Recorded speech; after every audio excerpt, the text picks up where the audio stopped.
என்னோட ஃபேவரட் கேட்ஜெட்ஸை நான் கிவ்அவேல வின் பண்ணி எடுத்துக்கிட்டேன். சோ நீங்களும் வின் பண்ணணும்னு நினைச்சீங்கன்னா இப்பவே மிஸ்டர் லைனஸ் ஆன்லைன் ஷாப்பிங்ல பர்ச்சேஸ் பண்ணுங்க. ரோஸ்ட் பிரஸ் நேயர்களுக்கு அன்பு வணக்கம். நிகழ்ச்சிக்குள்ள போறதுக்கு முன்னாடி லைக், ஷேர், சப்ஸ்கிரைப் பண்ணுங்க. வாங்க நிகழ்ச்சிக்குள்ள போலாம்.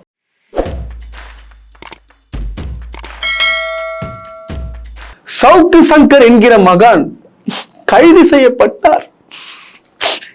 என்ன ஊரை போயிட்டு அரெஸ்ட் பண்றீங்க? நல்லவருங்க, எவ்வளவு அரசெல்லாம் எதிர்த்து தைரியமா பேசக்கூடியவருங்க சவுக்கு சங்கர். இப்படிதான் பாத்தீங்கன்னா சமூக வலைத்தளத்துல வந்து சவுக்கு சங்கருடைய ஆதரவாளர்களை வந்து கத்திட்டு இருக்கானுங்க, கதறிட்டு இருக்கானுங்க. அதாவது எதுக்கு அரெஸ்ட் பண்ணாங்க, ஏன் அரெஸ்ட் பண்ணாங்க, இவன் நல்லவனா கெட்டவனான்றத ஆராய்ச்சி சப்போர்ட் பண்ணுங்க. இஷ்டத்துக்கு பேசக்கூடாது. அதாவது இந்த அரசை குறை சொல்லணும், தமிழ்நாடு காவல்துறை குறை சொல்லணும்ன்றதுக்காக வந்து இந்த மாதிரி தேவையில்லாம நீங்க சமூக வலைத்தளத்துல பரப்பிட்டு இருக்கீங்க. அவதூறு பரப்பினாலோ மிரட்டினாலோ கண்டிப்பா வந்து கைதுதான் செய்யப்படுவாங்க. கூட்டுன்னு போயிட்டு கொஞ்சம் மாட்டாங்க. அது தெரிஞ்சுக்கோங்க. முதல்ல அவதூறு பரப்பக்கூடாது.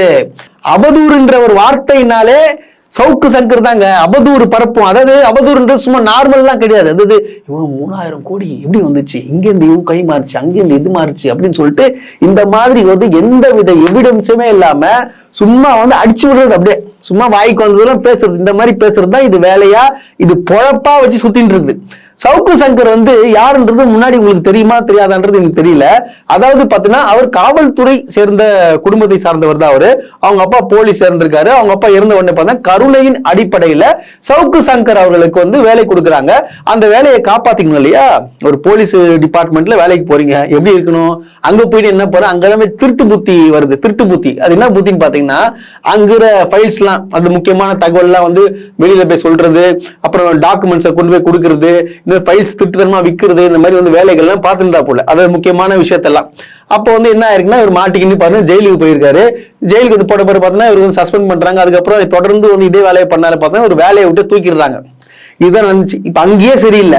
அங்க விட்டு என்ன பண்ணுன்னு பார்த்தோன்னா இந்த ஜெயிலுக்கு போயிட்டு வந்துச்சுல, திருந்தாது இது புத்தி. அங்க போயிட்டு மிரட்டுறது, நிறைய போலீஸ் எல்லாம் பாத்தீங்கன்னா ஒரு கைக்குள்ள வச்சுக்கின்னு இந்த மாதிரி வேலையை காட்டுறது. என்ன பண்றான்னு பாத்தீங்கன்னா, இந்த கவர்மெண்ட்ல இருக்கிறவங்க பாத்தீங்களா, அவங்க எல்லாம் வந்து சும்மா யாருன்னு பார்த்து அவதூறு பரப்பி இந்த மாதிரி இவர்கிட்ட கொள்ள வச்சிட்டாங்க, அது கொள்ள வச்சிட்டாங்க, மினிஸ்டரை பத்தில தவறா போட்டுட்டு மிரட்டி காசு வாங்குறது. இந்த போலீஸ் டிபார்ட்மெண்ட்ல கொஞ்சம் பேர் 2 பேர் 3 பேர் வந்து கையில வச்சிருந்தாப்புல என்ன பண்றது, வச்சு மிரட்டுறது, அப்படி பேசுறது, ஒண்ணு வீடியோ எடுத்து போட்டுறது. வீடியோ எடுத்து போட்டா எல்லாம் பயந்துருவாங்க நினைச்சுட்டு ஒரு போட்டு வந்து மிரட்டி மிரட்டி என்ன பண்றது, சும்மா இந்த அரசு அதிகாரிகிட்டலாம் சிலவங்க எல்லாம் மிரட்டி காசு வாங்கதான் சொல்லப்படுது. இதே தொழிலை தான் பண்ணிட்டு இருக்குது. இதெல்லாம் வந்து ஸ்ட்ராங் பண்ணதுனால வந்து கேஸ் ஸ்ட்ராங் பண்ணி ஒரு அரெஸ்ட் பண்றதுனால என்ன பண்றாருன்னா, திமுக மேல அவதூறு பரப்புறது. உங்களுக்கு எல்லாரும் தெரியும் இல்லையா, அந்த G2 பத்தி தேவையில்லாத வார்த்தைகள் எல்லாம் பேசிச்சு. இந்த திமுக ஒழிக்கணும், அதுதான் ஒரு வேலையா வந்து பண்ணிருக்காரு. அப்புறம் பாத்தீங்கன்னா ADMK கிட்ட இருந்து காசை வாங்கிட்டு இவர் இஷ்டத்துக்கு திமுக பத்தி அவதூறு பண்றது, அது பண்றது, இது பண்றது. இவர் ஏன்னா இவர் நல்ல ஊர்ல இவர் அரெஸ்டே பண்ணக்கூடாது, அதுக்காக வந்து இவர் இந்த மாதிரி எல்லாம் பேசுறது. நடுவில் கூட சொன்னார் பாத்தீங்களா, நான் வந்து உதயநிதி ஸ்டாலின் எங்க நிக்கிறாரோ அங்க நான் கண்டிப்பா நின்று ஜெயிப்பேன், உங்களோட ஆதரவு எனக்கு வேணும். இவர் பெரிய டேஷ். இப்ப நிக்கிறதானே நீ வாய் மட்டும் நல்லா பேசி நல்லா மிரட்டி வந்து துட்டை வாங்கிட்டு ஒரு பெரிய ஒரு யூடியூப் சேனலை வச்சு ஒரு 10 பேர் சம்பளம் கொடுத்துட்டு புலனாய்வு புலி இவரு. அதாவது இவர் என்ன பண்றாருன்னா அப்படி தோண்டி எடுத்து அப்படி இது பண்றாரு, அப்படியே கக்கிடுவாரு. அப்படியே எந்த விஷயமா இருந்தாலும் ஒரு தோண்டி அப்படியே இது பண்றாரு. அந்த மாதிரி ஆட்கள் தான் அந்த சவுக்கு சங்கர். இதுக்கு வந்து முட்டு கொடுத்து நிறைய பேரு அரசை எதிர்த்து பேசுறாரு ஒரு தைரியமா சிங்க மாதிரி. இவரை வந்து நீங்க வந்து அடக்குமுறை பண்றீங்க, நீங்க கைது பண்றீங்க. என்னங்க ஜனநாயகத்துல என்ன பேசுறது கூட கூடாதா? பேசக்கூட கூடாதா? பேசினாலே அரெஸ்ட் பண்ணுவீங்களா? கருத்துரிமை இல்லையா? கருத்து சுதந்திரம் இல்லையா? ஏன் இவன் பேசுறது கருத்துரிமை, கருத்து சுதந்திரம் கிடையாது. இதெல்லாம் வந்து விஷமி. அதாவது தவறான தகவல்களை பரப்புது. யாரு மேல? தமிழ்நாடு அரசு மேலையும் அங்குற மந்திரிகள் மேலையும். பின்ன கேஸ் போட மாட்டாங்களா? தூக்கி உள்ள வைக்க மாட்டாங்களா? இந்த மாதிரி வேலை பண்ணா ஜெயிலுக்கு போயிட்டு இருந்துச்சு. உங்களுக்கு ஆல்ரெடி தெரியும் எதுதான் ஜெயிலுக்கு போச்சுன்னு சொல்லிட்டு. அதாவது பெண் போலீசாரை வந்து கேவலமாக இழிவுபடுத்தும் வகையில பேசியிருக்காரு. எல்லாருக்கும் தெரியும் பெண் போலீஸ் வந்து இந்த மாதிரி எதுக்கு வேணா போவாங்க, அப்படி போவாங்கன்னு சொல்லிட்டு அவங்கள தவறா பேசியிருந்தாங்க. அதுதான் உள்ள போனாரு இவரு. அப்புறம் கஞ்சா வச்சுங்க மாட்டினாரு. கஞ்சா அடிச்சுட்டு வந்து இஷ்டத்துக்கு பேசுறது, அந்த மாதிரி வந்து வண்டியிலே வந்து எடுத்துருக்காங்க. சோ இந்த மாதிரி விஷயத்தெல்லாம் கைது பண்ணி கூண்டாஸ்லாம் போட்டு உள்ள உட்கார வச்சாங்க இதை. ஆனா அப்போது திருந்தன்னு பார்த்தா வெளியே வந்து தொடர்ந்து, அதாவது ஜெயிலாம் போயிட்டு வந்துட்டாங்கல்ல, ஜெயிலுக்கு போயிட்டு வந்து பழகிடும், அங்க நல்ல கனெக்ஷன் வச்சுப்பாரு, என்ன பண்ண வெளியே வந்து திருப்பி வந்து அவதூறா பேசிக்கின்னு, அதுவும் அதிமுக கிட்ட இருந்து காசை வாங்கிக்கின்னு இந்த மாதிரியான வேலைகளை பார்த்துருந்துச்சு, தொடர்ந்து பார்த்துருங்க. அது போக பார்த்தீங்கன்னா இப்போ வந்து காசு வரவு நல்ல வருமானம் வர ஆரம்பிச்சிச்சு. ஆல்ரெடி பார்த்தீங்கன்னா டி நகர்ல பார்த்தீங்கன்னா ஒரு வீடு வாங்கி கொடுத்துறது, மாலதின்னு சொல்லிட்டு அவங்க கூட வேலை செய்வாங்க பாத்தீங்களா, அவங்களுக்கு வந்து வீடுலாம் வாங்கி கொடுத்துக்கிறா போல இவரு. அது என்ன கதை, அவங்க பர்சனல் தேவையில்லை, வீடு வாங்கி கொடுக்கறது, கார் வாங்குறது, எங்க இருந்து இவ்வளவு காசு வருது? இப்போ லேட்டஸ்டா கூடங்க இதே மாலதி பேர்ல பல்லாவரத்துல ஒரு அபார்ட்மெண்ட் வாங்கி இருக்கிறாங்க. அந்த அபார்ட்மெண்ட் பல்லாவரம் அபார்ட்மெண்ட் தான் இவர் கைது பண்றாங்க இன்னைக்கு. எப்படி அந்த அவ்வளவு ஒரு கோடி சொத்து எப்படி வந்துச்சு? எப்படி யூடியூப்ல அவ்வளவு காசு இங்க வருது சார்? உங்களுக்கு புரியலையே எனக்கு. எப்படி டக்குன்னு வாங்குறீங்க? எங்க இருந்து பணம் வருது? இதெல்லாம் வந்து போலீஸ் விசாரிக்கணும். சரி, இன்னைக்கு ஏன் ஒரு கைது செய்தாருன்றது நம்ம பார்க்கலாம். அதாவது பாத்தீங்கன்னா இவர் ஆக்சுவலா வந்து ஒரு ப்ரொடியூசர், ரெட் அண்ட் ஃபாலோ என்ற ஒரு ப்ரொடியூசர், படத்தோட ப்ரொடியூசரை பத்தி இவர் என்ன பண்றாரு, அவதூறா பரப்பி விட்டு என்ன பண்றாரு, அவங்களை மிரட்டி 10 லட்சம் ரூபாய் கேட்டு அப்புறம் பார்த்தா 2 லட்சம் ரூபாய் வாங்கிக்கிறாங்க. என்னடா அது நம்மளை மிரட்டிட்டே இருக்காங்க சொல்லிட்டு என்ன பண்றாங்க, அவங்களும் போயிட்டு போலீஸ் கமிஷனர்ல இருந்து கம்ப்ளைண்ட் கொடுத்துறாங்க. இந்த மாதிரி சவுக்கு சங்கர் யூடியூபர் வந்து மிரட்டி என்ற பணம் கேட்கிறாரு, எங்களை பத்தி அவதூறா வந்து பேசிட்டு இருக்காரு யூடியூப் சேனல்னு சொல்லிட்டு கம்ப்ளைண்ட் கொடுத்தாச்சு. இதுக்கு விசாரிக்கிறதுக்காக கூப்பிடுறாங்க. இவர் போகாம டிங்கி குத்துன்னு வீட்டுக்குள்ளே உட்காந்துட்டு இருக்காரு. கிட்டத்தட்ட பாத்தீங்கன்னா ஒரு 6-7 முறை பாத்தீங்கன்னா போலீஸா வந்து சம்மன் அனுப்பிச்சு, அதுக்கு பதிலே தரல, ஒரு பதில் தரல, வீட்டுல உட்காந்துட்டு இருக்காரு. இது என்ன சொல்லிட்டு திருப்பி போயிட்டு அவங்க கம்ப்ளைண்ட் கொடுத்துருக்காங்க. எந்த நடவடிக்கை எடுக்கவே இல்லை என்ன சொல்லிட்டு கேட்டதுக்கு இன்னைக்கு பார்த்தா அரெஸ்ட் பண்றதுக்காக வந்திருக்காங்க. வந்து பாத்தீங்கன்னா கூப்பிட்டு இருக்காங்க, வெளியே வரணும். நீ ஒரு நல்லவன், நீ வந்து எந்த தவறும் பண்ணாதவன் தானே, நீ என்ன பண்ணிருக்கணும்? நீ என்ன சார் பண்ணிருக்கணும்? போங்க, போயிட்டு வெளியே போயிட்டு பேஸ் பண்ணுங்க. அதுல பொம்பளை மாதிரி வீட்டுக்குள்ள பூந்துட்டு இருக்கீங்க சார், சவுக்கு சங்கர் சார். ஏன் வீட்டுக்குள்ள பூந்துருக்கீங்க? வெளியே வாங்க சார், வெளியே வந்து பேசுங்க, நியாயமா பேசுங்க. ஏங்க நான் எங்க காசு வாங்கினேன், 2 லட்சம் ரூபாய் நான் வாங்கவே இல்லைன்னு சொல்லிட்டு காட்டுங்க. அவங்க பக்கா ப்ரூஃப் வச்சுட்டு இருக்காங்கல்ல, நீ இந்த அவங்க 2 லட்சம் ரூபாய் கொடுத்ததுக்கான டாக்குமெண்ட் ப்ரூஃப், நீ என்னென்ன பேசணுன்றது எல்லாம் அவங்க வச்சுட்டு இருக்காங்க. பக்கா டாக்குமெண்ட் வச்சு தான் இப்ப வந்து இந்த அளவுக்கு நடவடிக்கை எடுத்திருக்கிறாங்க. இது நல்லவர் தான் இப்ப கேட்கறது தானே. அதை விட்டுட்டு காலையில ஒரு வீடியோ, இவரு இந்த மாதிரி என்ன வந்து அரெஸ்ட் பண்றதுக்கு வெளியே வந்துட்டாங்க போலீஸ், நான் வந்து இங்கேருந்து போக மாட்டேன் அட்வொகேட் வர வரைக்கும், நான் ஆல்ரெடி பாத்தீங்கன்னா வந்து இது விஷயமா நான் பேசிட்டேன், அதனால வந்து என்ன ஏன் இப்ப அரெஸ்ட் பண்றாங்கன்னு தெரியல, திமுக அரசு வந்து நான் எதிர்த்து நான் பேசுறதுனால வந்து என் மேல காழ்ப்புணர்ச்சி பண்றாங்க அப்படின்னு சொல்லிட்டு ஒரு வீடியோ போடுறாரு. அதாவது இது அரெஸ்ட் பண்ண போகுதுன்னு தெரியும், அதனால முன்னாடி என்ன பண்றது, நல்ல பேர் வாங்கணும்ல, ஒரு பாசமா ஒரு பாவமா இந்த மாதிரி கத்துறானுங்க பாருங்க இந்த சோசியல் மீடியால, சவுக்கு சங்கர் அரெஸ்ட் பண்றதுக்கு. இந்த மாதிரி ஆதரவாளர் தட்டுன்னு சொல்லிட்டு ஒரு பாவம் பரிதாபமா ஒரு நல்ல மாதிரி ஒரு வீடியோ போடுறான். நீ நல்லவன் தான் வெளியே போய் தைரியம் பேஸ் பண்றது, வீட்டுக்குள்ள பூந்துட்டு கூடாதுல்ல. இந்த மாதிரி வீடியோ போட்டு சீன் போட்டு உக்காந்துக்குது. இது பத்தாதுன்னு பார்த்தீங்கன்னா மாலதி அக்கா வேற, அந்த அக்கா வந்து உட்காந்து நான் இந்த மாதிரி சுச்சுவேஷன்ல நான் உங்களை ஃபேஸ் பண்ணணும்னு நினைச்சு கூட பார்க்கல, இந்த மாதிரி சவுக்கு சங்கர் சார் அரெஸ்ட் பண்ண போறாங்க, கூடவே வந்து என் பேரையும் ஆட் பண்ணிருக்காங்க, கூட வந்து 4 பேரையும் வந்து சேர்த்திருக்கிறாங்க, இது என்ன இதுன்னு சொல்லிட்டு இவங்களும் பார்த்தீங்கன்னா வீடியோ போட்டுக்கிறாங்க. இப்படியான ஒரு சிச்சுவேஷன்ல நான் உங்களை மீட் பண்ணுவேன்னு உண்மையாவே நினைக்கல. பட் த்ரில்லிங்கா இருக்கு, நெக்ஸ்ட் மினிட் என்ன நடக்க போகுது அப்படின்னு சொல்லிட்டு. சார் அரெஸ்ட் பண்ண வந்திருக்காங்க போலீஸ். அதே எஃப்ஐஆர்ல பாத்தீங்கன்னா என் பேர் இருக்கு, பிளஸ் 4 அதர்ஸ் அப்படின்னு ஆட் பண்ணி இருக்காங்க. மொத்தம் 20 எஃப்ஐஆர் பெண்டிங்ல இருக்கு அப்படின்றதுனால கிட்டத்தட்ட 3-4 மாசம் வெளியே வர முடியாது. அதனாலதான் வந்து இன்னைக்கு சனிக்கிழமை ஹைகோர்ட் லீவா இருக்க நாள்ல பார்த்து கைது பண்ண வந்திருக்காங்க. ஜனநாயகத்துக்காக தான் நின்றுருக்கோம், படிச்சதே ஜேர்னலிசம் தான் அப்படிங்கிற அடிப்படையில வாய்ஸ்லெஸ் பீப்புளுக்காக நிக்கணும் அப்படின்னு ஒரு டைம்ல முடிவெடுத்தேன்.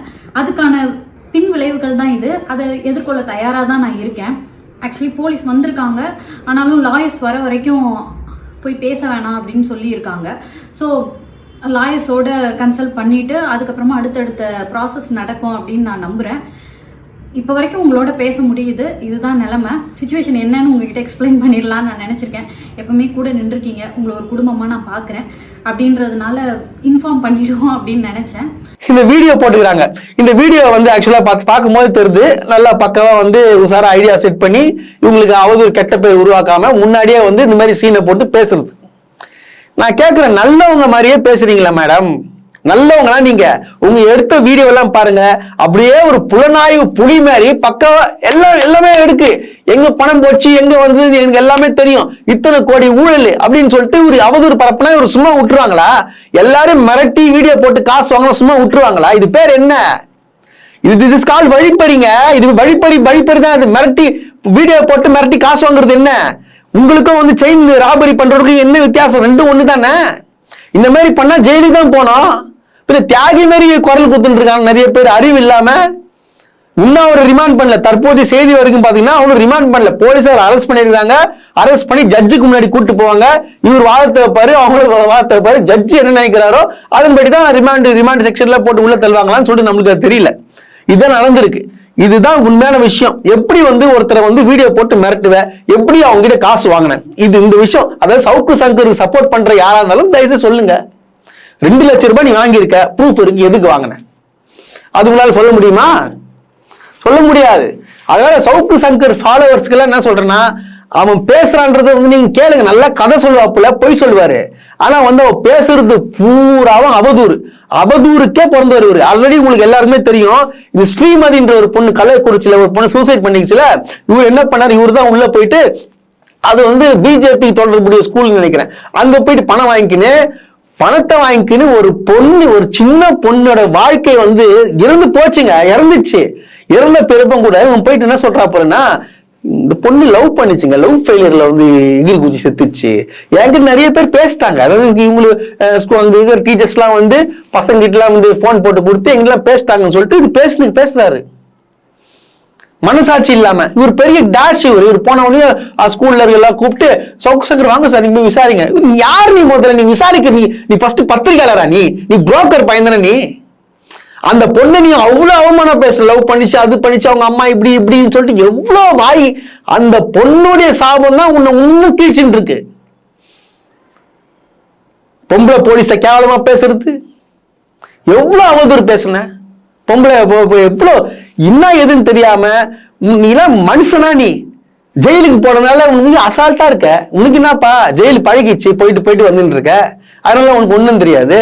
அது வருமானம் வருது, அது ஜெயில சாதாரணமா போச்சு உனக்கு. இதுல வேற உட்காந்து திமுக ஏடிஎம்கே கிட்ட காசை வாங்கிக்கின்னு இஷ்டத்துக்கு இங்க அங்க. இது பக்காவா ஒரு மாஸ்டர் பிளான் ஒண்ணு எடுத்தாப்புல. இந்த மாதிரி வந்து விஜயும் ஏடிஎம்கே ஒண்ணு சேர்த்துடணும், அப்போ வந்து டிஎம்கே காலி பண்ணி ஒரு பிளான் போட்டப்ப. ஆனா விஜய் வந்து ஆல்ரெடி பிஜேபி டீம்ன்றது இவருக்கு தெரியாது. அதனால அங்க போயிட்டு மொக்க வாங்கினால இப்ப நடுவில் விஜய கலாச்சி வீடியோ போட்டு இருக்குது. இப்ப அவங்களும் வந்து ஒரு செட்டிங் பேசினாங்கன்னா விஜய் மகான் அப்படின்னு சொல்லிட்டு பேசுறவர். சவுக்கு சங்கர் எப்படின்னு வச்சுக்கலாம், அவங்க கிட்ட ஒரு 20,000 ரூபாய் கொடுத்துட்டு ஏன்பா நீ உன்னை திட்டிக்கொண்டு வச்சுக்கலாம், அவனே அவனை திட்டிப்பான். அந்த மாதிரியான ஆள் தான் அவன். அவதூறு பரப்பி மனுஷனா நீ எல்லாம். இது இப்ப ஜெயிலுக்கு இப்ப போறாங்களே, ஒருவேளை ரிமாண்ட் பண்ணிட்டாங்கன்னு வச்சுக்கலாம், அதுக்கு போயிட்டு வந்து கூட திருந்தாது. திருப்பி காசு பார்த்துச்சு, எப்படி காசு வரணும்னு தெரிஞ்சிச்சு. அதனால வந்து இப்ப இந்த மாதிரி விஷயங்கள்லாம் பண்ண ஆரம்பிக்கும். ஒருவேளை வந்து ஆட்சி கீச்சு மாறிச்சு, சவுக்கு சங்கரோட கதியில என்னென்ன பண்ணுவார் தெரியுமா உங்களுக்கு? அவ்வளவு ஒரு மோசமான பிறவி, ஒரு கீழ்த்தனமான பிறவி தான் சவுக்கு சங்கர். இவரை அரெஸ்ட் பண்ணதுக்கெல்லாம் வந்து சந்தோஷம் தான் பண்ணணும். ஏன்னா அவதூறு பரப்புறவர்கள் வந்து நீங்களும் உஷாரா இருக்கணும். இந்த மாதிரி அரசு மேல வந்து 3000 கோடி ஊழல், 4000 கோடி ஊழல், 10,000 கோடி ஊழல், அந்த மாதிரி எல்லாம் பேசக்கூடாது. பேசினா சவுக்கு சங்கருக்கு தண்டனை என்ன வருதோ அதுதான் வரும். பேசுறியா டாக்குமெண்டோட பேசு. இங்க பாருங்க, இங்க இருந்து இந்த காசு போயிருக்கு, அங்க இருந்து இங்க வந்திருக்கு, இதாங்க ப்ரூஃப், இந்த மாதிரி இவர் பண்ணிருக்காருன்னு சொல்லிட்டு காட்டுங்க. காட்டு நல்லது தானே. அதை விட்டுட்டு 3000 கோடி, 13,000 கோடி, 23,000 கோடி, 50,000 கோடின்னு சொல்லிட்டு உட்காந்து சோசியல் மீடியால பரப்பி விட்டுலாம் இருக்கக்கூடாது. அதாவது உன்னுடைய தலைவன் நல்லவன் காட்டுறதுக்காக மத்தவங்களை அவதூறு பரப்புன்றது கேவலம். நாங்க எது பேசினாலும் டாக்குமெண்ட் தான் பேசுவோம், தவிர வந்து அவங்கள பத்தி அட்டாக் பண்றது, இவங்க இங்கிருந்து போய் அங்க வாங்கிட்டாங்க, அங்கிருந்து போய் இங்க வாங்கிட்டாங்க நாங்க பேச மாட்டோம். எங்க வீடியோ எல்லாம் நீங்க எடுத்து கூட பார்க்கலாம். அவதூறு பரப்பிகள் ரோஸ்ட் பிரதர்ஸ் கிடையாது. உண்மையை உடைத்து பேசுறோம் ரோஸ்ட் பிரதர்ஸ். உங்களை மாதிரி ஆட்கள் நீங்க அவதூறு பரப்புறீங்க பாத்தீங்களா, உங்களை மாதிரி ஆட்களை வந்து ரோஸ்ட் பண்றதுக்காக தான் இந்த ரோஸ்ட் பிரதர்ஸ் நாங்க வச்சிருக்கிறோம். நாங்க பார்க்கலாம். இன்னைக்கு ஈவினிங் பார்த்தோம்னா ஜட்ஜு கிட்ட கொண்டு போறாங்க. ஜட்ஜ் வந்து என்ன சொல்லி ரிமாண்ட் பண்றாங்களா இல்ல வந்து ரிலீஸ் பண்றாங்களா நமக்கு தெரியல. பொறுத்து இருந்து பார்க்கலாம். தமிழகத்தின் புதிய மற்றும் பிரம்மாண்டமான உதயம் நம்ம மிஸ்டர் லயனஸ் ஆன்லைன் ஷாப்பிங். இனி உங்களுக்கு பிடிச்ச பொருட்கள் எல்லாம் உங்களை தேடி வரப்போகுது. அதுவும் கம்மி விலையில பெஸ்ட் குவாலிட்டில.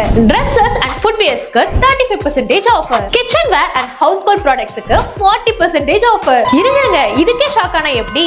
இவ்வளவு சூப்பரான ஆஃபர் ப்ராடக்ட்ஸும் ஈஸி 7 டே ரிட்டர்ன் பாலிசியோட தமிழ்நாட்டுல நீங்க எந்த ஊர்ல இருந்தாலும் ஜஸ்ட் 1 டேல டெலிவரி பண்ணிடுவாங்க. இந்த ஆப் ஷாப்பிங் பண்றதுக்கு மட்டும் இல்லங்க, வீட்ல இருந்து பிசினஸ் பண்றவங்க, ஓனா ஷாப் வச்சிருக்கவங்க, அதர் ஆன்லைன் பிளாட்ஃபார்ம்ல சேல் பண்ணிட்டு இருக்கவங்கன்னு இப்படி எல்லாருமே ஒரு செல்லரா உங்க ப்ராடக்ட்ஸை சேல் பண்ண ஒரு பெஸ்ட் ஆன்லைன் ஷாப்பிங் பிளாட்ஃபார்ம் தாங்க இது. இந்த ஆப்ல ஜஸ்ட் நீங்க 2 மினிட்ஸ்ல ரெஜிஸ்டர் பண்ணாலே போதுங்க, நீங்களும் ஒரு செல்லர் ஆகலாம். இன்னும் ஒரு சூப்பரான விஷயம் என்னன்னா, ஒவ்வொரு மந்த்துமே மெகா கிவ் அவே அனௌன்ஸ்மெண்ட் இருக்க போகுது. அதுல 1 ஃபீமேல் அண்ட் மேலுக்கு இந்த அதிரடியான கிவ் அவே ஆஃபர்ஸ்ல அவங்களுக்கு பிடிச்ச ப்ராடக்ட்ஸை அவங்களே எடுத்துக்கலாம். சோ நீங்களும் ஜஸ்ட் 100 ரூபீஸ்க்கு பர்ச்சேஸ் பண்ணி கிவ் அவேல பார்ட்டிசிபேட் பண்ணி உங்களுக்கு பிடிச்ச கேஜெட்ஸை ஷேர் பண்ணுங்க. இப்பவே நம்ம மிஸ்டர் லைனஸ் ஆன்லைன் ஷாப்பிங் ஆப்பை இன்ஸ்டால் பண்ணுங்க, உங்க பர்ச்சேஸை ஸ்டார்ட் பண்ணுங்க.